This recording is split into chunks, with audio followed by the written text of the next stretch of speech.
This is Billy Frank, folks. Give him a round of applause.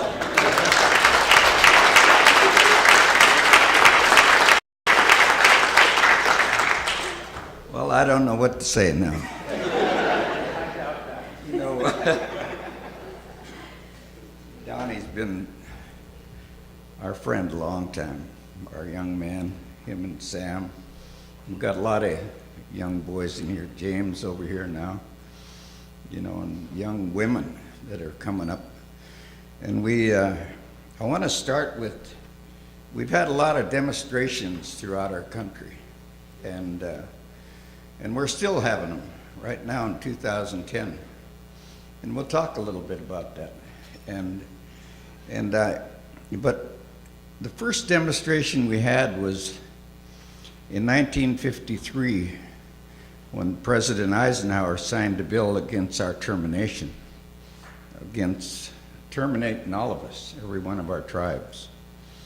And they started back in the East Coast, in Wisconsin, and they came this direction toward us, as everybody knows here in Oregon, and the Colville tribe.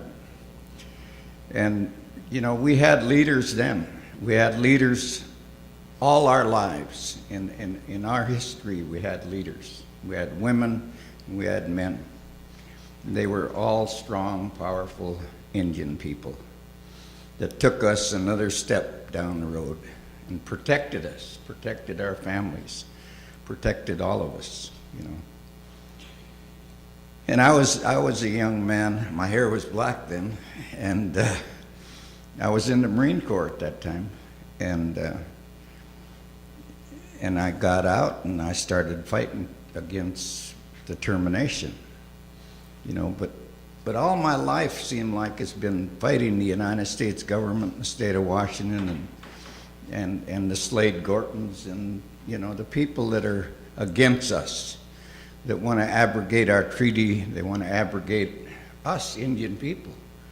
They don't want us to even be recognized, you know. And so we have to take them on, no matter who the hell they are, whether they're Democrat or whether they're Republicans. We don't really give a damn. We're Indians. We're Indian people, and we protect our elders and our family and our children. And that's our goal in life for all of us. But when I was 14, I went to jail on the Squally River, where I live, down at Frank's Landing.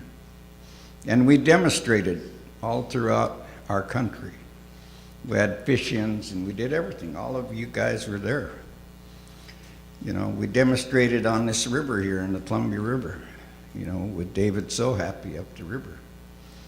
You know, we did all these things, you know. We did them for us, Indian people, to make sure that nobody would take and eliminate us, you know, from the face of the earth, you know. And we own this land, you know. They're renting this land that we're here in Portland. We ceded all this land to them. You know, we ceded Seattle. We ceded the mountain, you know, our mountain range, our huckleberries, you know. And we told them, you know, you got to take care of these, take care of everything. Take care of our trees and our land and our animals and all of our food and our gather, our medicine out there, you know. They haven't done that. They forgot about that. But they built their banks, you know, which we all got credit cards now. We don't have an Indian credit card.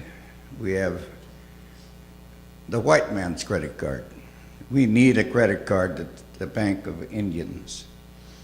So anyhow,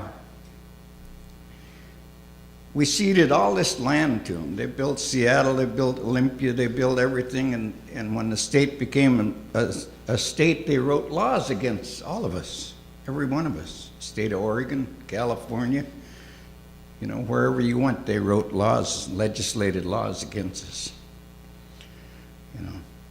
But in 1953, we fought that down, you know. And there's a lot of people that are gone now that fought right there on the front line of termination. And we're back now. We're all recognized again. And we got more tribes to be recognized, and we got to make that happen throughout our land. You know, so we're not happy. You know, we're not happy. You know, I come in here and I see us all here, and that makes me happy because we're still together and we're still working on straight ahead. We're not ducking anybody, we're just going straight ahead on course. Whether it's natural resource, whether it's Indian health, whatever it might be, we're there. We're doing it. Whether it's gaming, whether anything that we're doing, we do it right. I have Justin here with me today from the Northwest Indian Fish Commission. I'm still the chairman there. And I don't see anybody younger coming up, and I'm getting a little older. And you know, we gotta bring our children along, our younger people. And we're talking to them out there. We're talking to them. We gotta have them in this room, listening to who we are and what we want to talk about in our storytelling. And you heard some of what Donnie was telling, and you heard Sam Penny yesterday at lunch. You know, you got to listen to our kids talking. Listen to our people, our ladies up here yesterday, you know, on this podium talking about, you know, our stories, how we can move through this country, and we're going to move through this country. But in 1953, as we moved along that termination route, we came along and we met Jack F. Kennedy. He was the President of the United States. And that was hope for us because we're on the Nisqually River talking about this president. You know, and we're singing songs down the river, and, you know, hey, this guy, he might have some hope for us.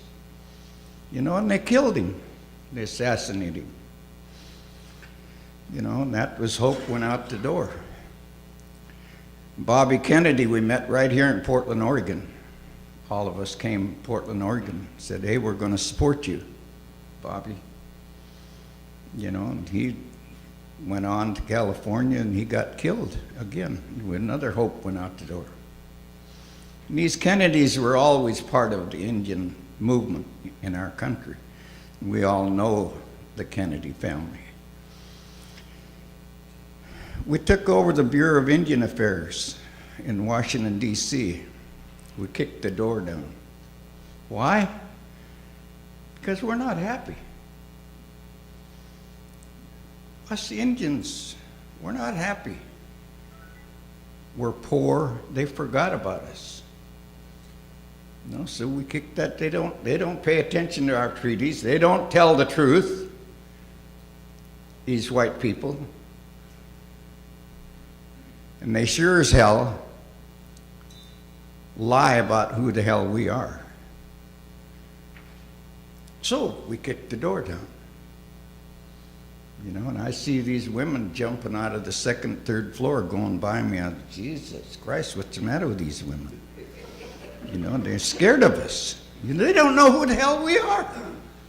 We're not here to kill anybody, and we're not here to destroy this goddamn building. You know, so we negotiated. President Nixon at that time, we negotiated out of that. And we wrote a lot of legislation as we come out of there.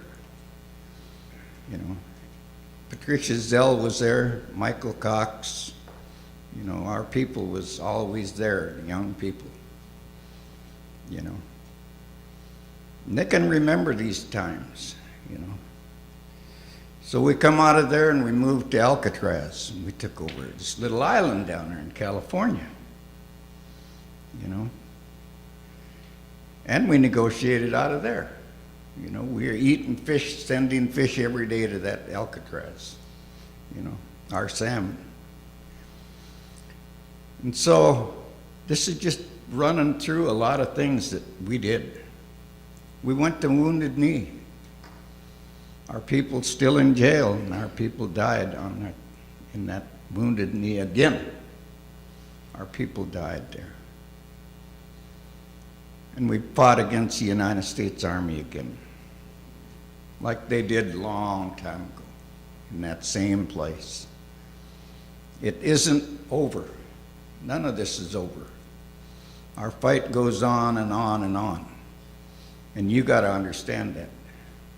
You know, we don't have any guns. We ain't got no, we got them all hid. We ain't got no nuclear power plant or nuclear whatever it takes to kill people, you know. And we're not here to kill anybody, us Indian people. We never did pick a fight with none of you people. So I asked Norm Dix, my congressman, I said, I need a submarine. This ocean's poison from Florence, Oregon to Playlock Beach in the state of Washington. You know, all this ocean, it's dead. You know, it's been dead for 5 years in a row. And he said, I only got 5 nuclear subs, he told me. You know, I said, well, one will do, you know. I never did get that submarine. But anyhow, we'll get it one of these days. We got to just keep saying we need to survey that